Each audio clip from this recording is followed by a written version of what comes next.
think we're good. I think Jay's gone again.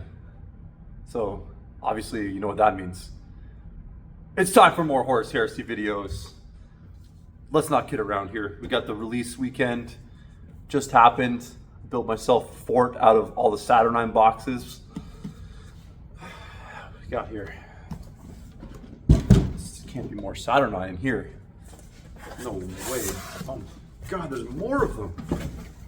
Ah! Guys, I'm gonna have to fill. We're gonna have to shut the customer bathroom down. And we're gonna have to fill it up. We're gonna have to fill it up with Saturnine boxes and Skaven Tides and Old Dominions, maybe some Shatterpoint core sets. What's going on, guys? Welcome back. Thanks for watching this crazy series of videos. I haven't had a topic like this give so much content, things to talk about in maybe the whole history. Well, tariffs, obviously tariffs, but like since tariffs, this one has just been like the gift that keeps giving, just for things to talk about. And believe it or not, like I'm not just being silly today. I do have actual things to talk about and discuss. I just thought it'd be funny to hide in the basement again because Jay's getting kind of tired of these videos. You know, he's like, "Are you going to talk about Horse Heresy again?" Between you and me, we're not. You know, but we are. We definitely are. So what's the new thing today to talk about? Well, I had a whole bunch of people message me, Chris, you know, from your fort in the basement.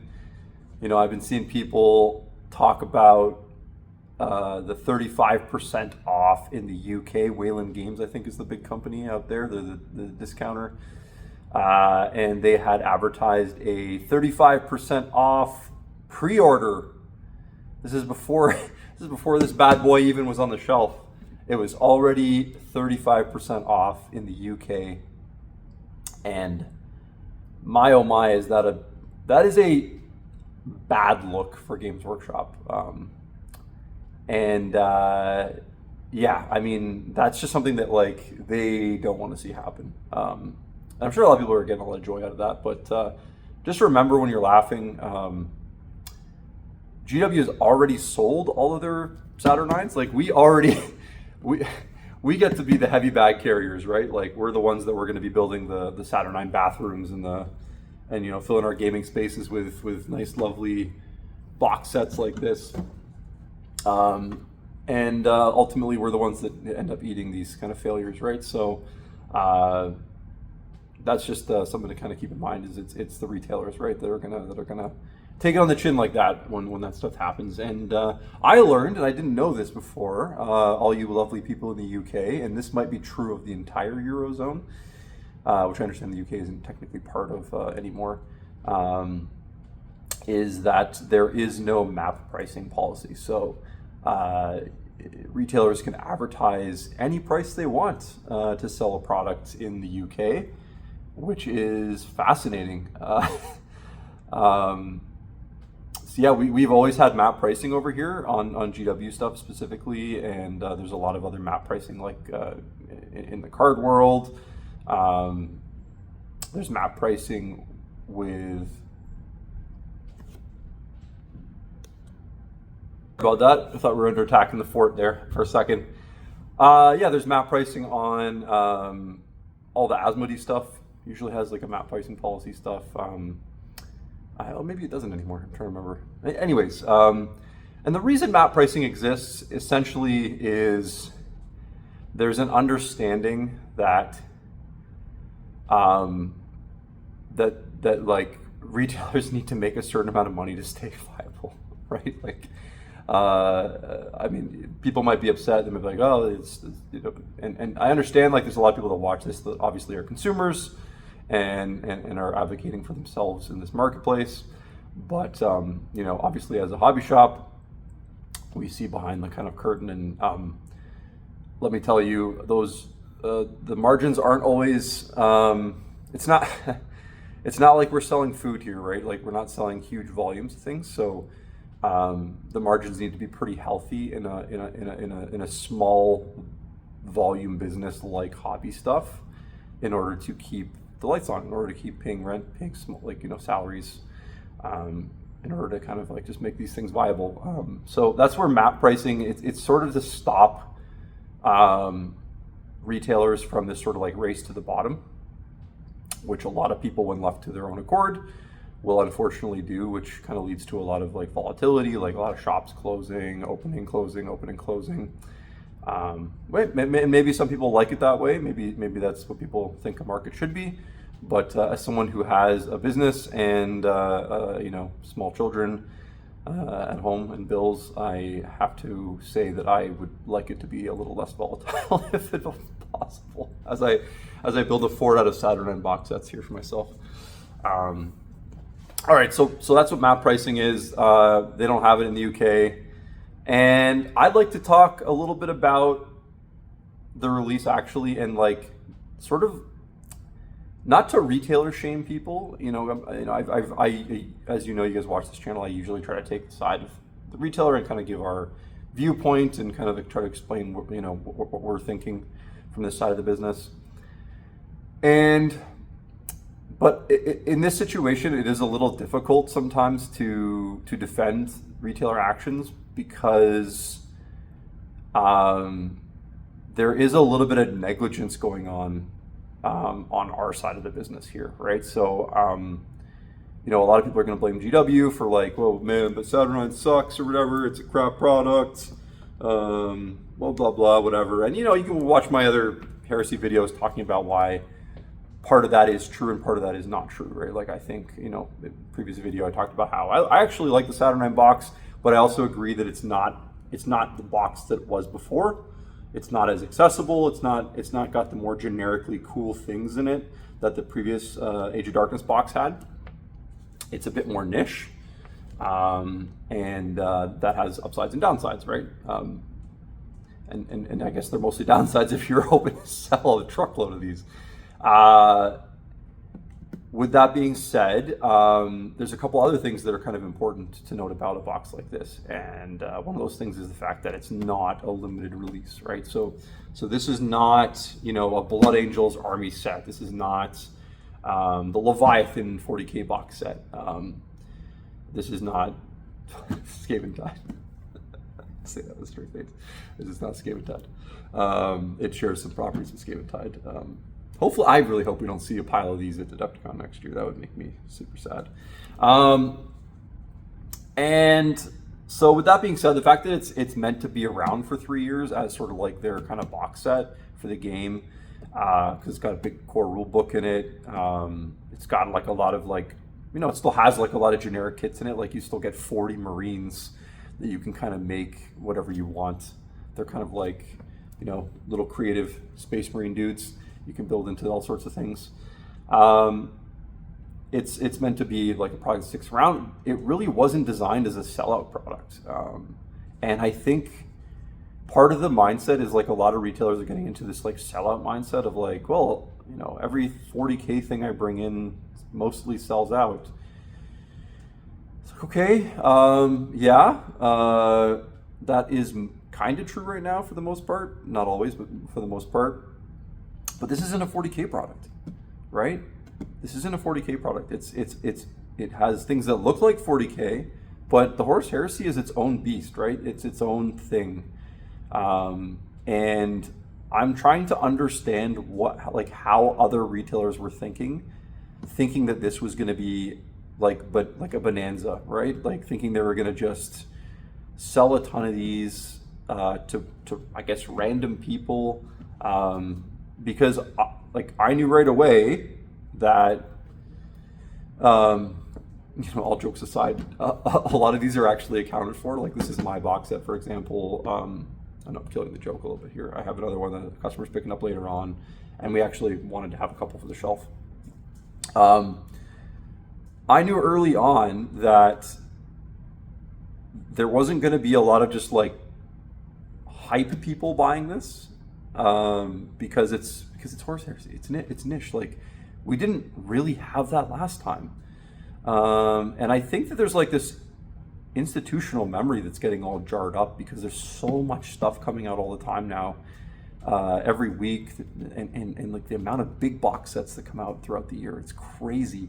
And I feel like just a lot of these like and I'm gonna harp on a specific type of store. It's like the discount kind of retailers, the ones that are kind of doing the 15 off or whatever off, and just trying to move units. The kind of like impersonal nature of that, where you're just like, you're putting them online and you're not really like paying attention to who's buying them, and you're just kind of shoveling in coal into a furnace or whatever. This is where that bites back a little bit, because this is a type of product that's really niche. It does require you to have like an intimate knowledge of your community and to know the needs that you're going to have for your shop. So like, we were able to pretty much know how many we're going to sell. I didn't I didn't have a single customer based on the online hoopla tell me, Chris, I'm not going to pick my box set up because I'm just upset, or I want to return this or whatever. That's not kind of how we build our business, right? It's not based on those kind of like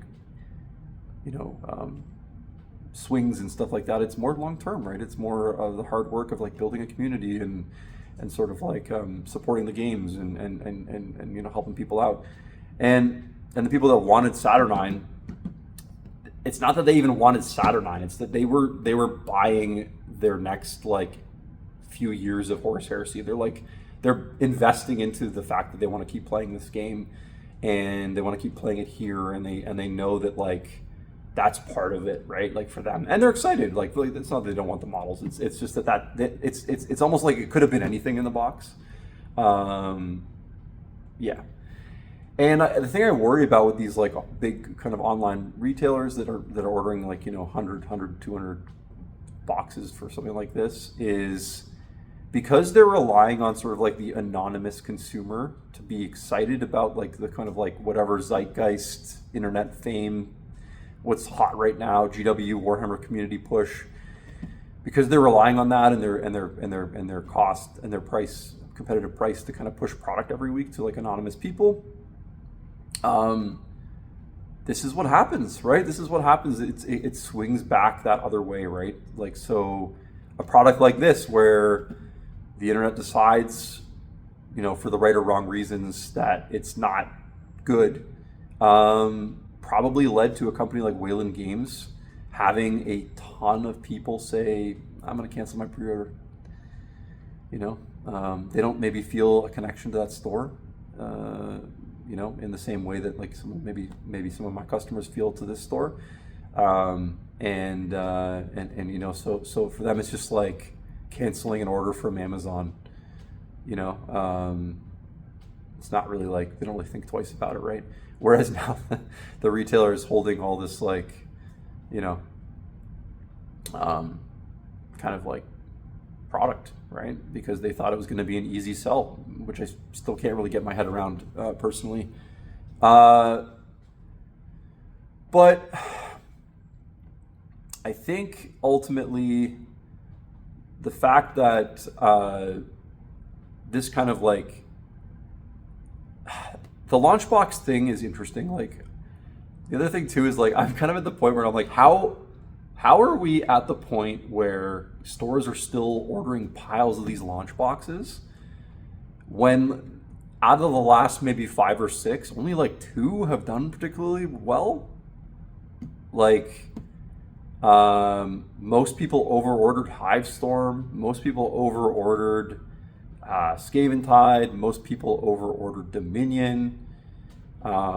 Leviathan got over-ordered by a bunch of people, and the fact that it was a 40K set, it still sold well and eventually sold out. But it wasn't like it was like, oh, it was sold out on release and you couldn't find it. So this whole like it's gonna go away thing and not be around, like that hasn't been a thing for a long time now. And as a business owner, I'm like, I can't afford to have piles of these box sets just sitting around for months and months and months.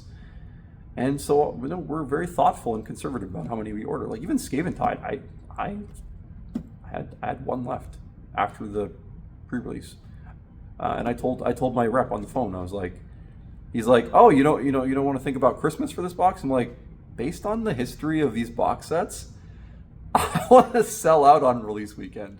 and then never think about it again. And that's not a slight to the product. Like I think, like I said, I still stand by Steventide's an excellent box set. They just made too many, and it looked like a bit of a disaster after. But that, I think there is a sort of a coming to terms here for retailers where they have to take a bit of responsibility for the amount of product they're ordering. And you look, it's not like GW isn't on the phone telling you with stuff like this, hey, I think, based on your sales and whatever, I think you should get this many box sets. But let me tell you, as someone who's experienced in this and has gone through many of these releases, the number is almost always nonsensical. It has no basis in reality. I mean, probably I'm gonna make another video this week about how everyone's trying to sell you a rock to sink you in a lake in this environment, and it does feel a little bit like you're kind of like you're just fighting these things off every week a little bit just to stay alive. And it's sad because like a release like this should be exciting, and it should be I'm not saying you're going to be a millionaire after something like this, but like these summer big box releases are so important for our business because it's a slow time of year, and people are on vacation, they're taking time off, it's hot. Sorry, not everywhere in the world where we are. It tends to be a bit slower. There's less releases from other companies.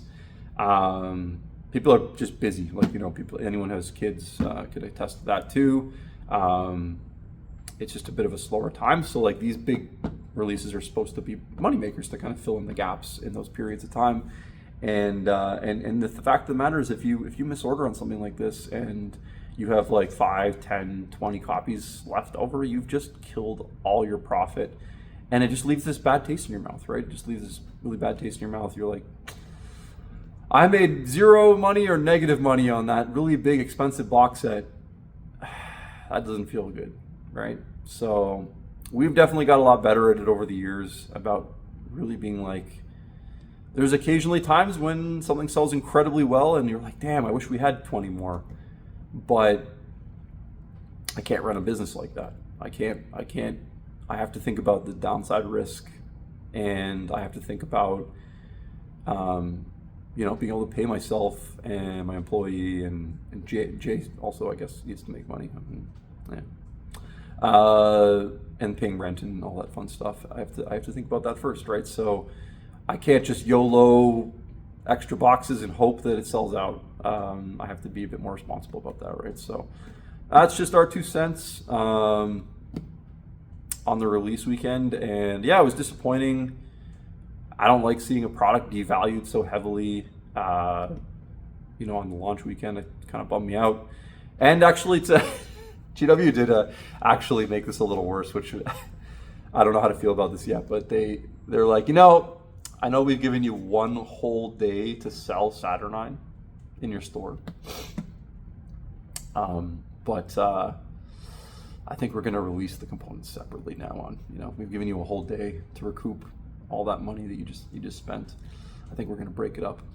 Yeah, I think we're going to break it up on you. So yeah, on the Sunday, they did a preview that in 3 weeks, all of the stuff, the components, like the big Saturnine Dreadnought, the Saturnine Terminators, I think the autocannon thing, is all going to be released separately as its own standalone kits.